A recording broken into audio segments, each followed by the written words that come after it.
ખેરાલુની gas agency ગ્રાહકોને ધક્કા ખવડાવતી હોવાની બૂમ ઉઠી. આજે તારીખ 1 ઓક્ટોબરના રોજ સવારે 10:30 કલાકે ખેરાલુના શીતકેન્દ્ર ઉપર આવેલી ગેસ એજન્સીની ઓફિસ ઉપર હોબાળો જોવા મળ્યો છે. છેલ્લા 3 દિવસથી સિલિન્ડરની ગાડીઓ ન આવતી હોવાથી ધક્કા ખાતા ગ્રાહકો પરેશાન બન્યા છે અને એજન્સી ઉપર પોતાનો રોષ ઠાલવ્યો છે.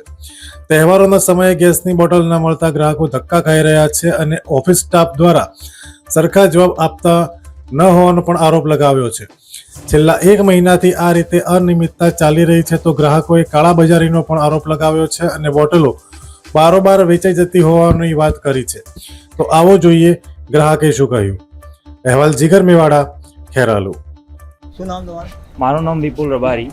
શું સમસ્યા એ છે કે જો તમે પહેલા 3 દિવસથી અમે ઓટા મારીએ છીએ, બરોબર, અને પહેલા દિવસથી અમને કહેવાનું કે વહેલા આવો. 3 દિવસથી અમે વહેલા આવીએ છીએ, બરાબર. 8 વાગે અહીંયા આવી જઈએ છીએ. બ્રશે હું તો કીધું કાલે બ્રશે અહીંયા કરશું એવું હશે તો, બરાબર.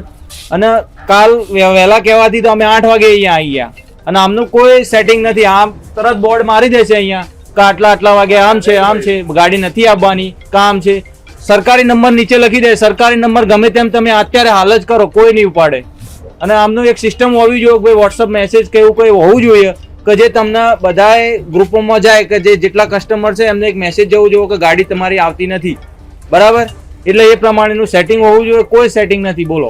અને સવારનો હું ફોન કરું છું, એકે ફોન ઉપાડ્યો નહીં. પાછું નીચે લખે છે, એ લોકો નીચે લખે છે શું ખબર છે કે આ ફોન નંબર ઉપર ફોન કરીને આવો. અને બીજી વાત કે આમને મેં કોઈ બીના નંબર માંગું કે આમના જોડે નથી, આ વિડીયો રહ્યો મારી જોડે, તમે વિડીયો લઈ જજો.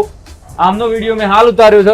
આ લોકો એમ કહે છે અમારા જોડે આગળ કોઈનો નંબર નથી, એજન્સીનો નંબર નથી, કે જે પ્લાન્ટનો નંબર નથી. હવે આ લોકો એમ કહે છે કે રજા હોય તો અમને ખ્યાલ હોવો જોઈએ ને કે કઈ રીતની રજા છે. તો કોકના ઘરે શું રાધન શર્ટની રજા હોય તો રોધવાનું બંધ થઈ જાય. કેટલા દિવસથી બાટલા માટે ધક્કા ખાવ છો? 3 દિવસથી. આજે 4થો દિવસ છે મારો. અહીંયા ઓફિસથી શું જવાબ મળી રહ્યો છે? ઓફિસથી જવાબ એમ મળે છે કે ગાડી નથી આવવાની. દિલ્હી એવો જવાબ મળે છે, ગાડી નથી આવવાની. અમે તમને આપીશું પણેપણના સમાચાર. જો તમે અમારા નિર્ભય માર્ગ ન્યૂઝ ચેનલને સબસ્ક્રાઇબ કર્યું નથી તો અત્યારે જ નીચે આપેલા આઇકોન બટન પર ક્લિક કરીને સબસ્ક્રાઇબ કરો અને શેર કરવાનું ભૂલશો નહીં.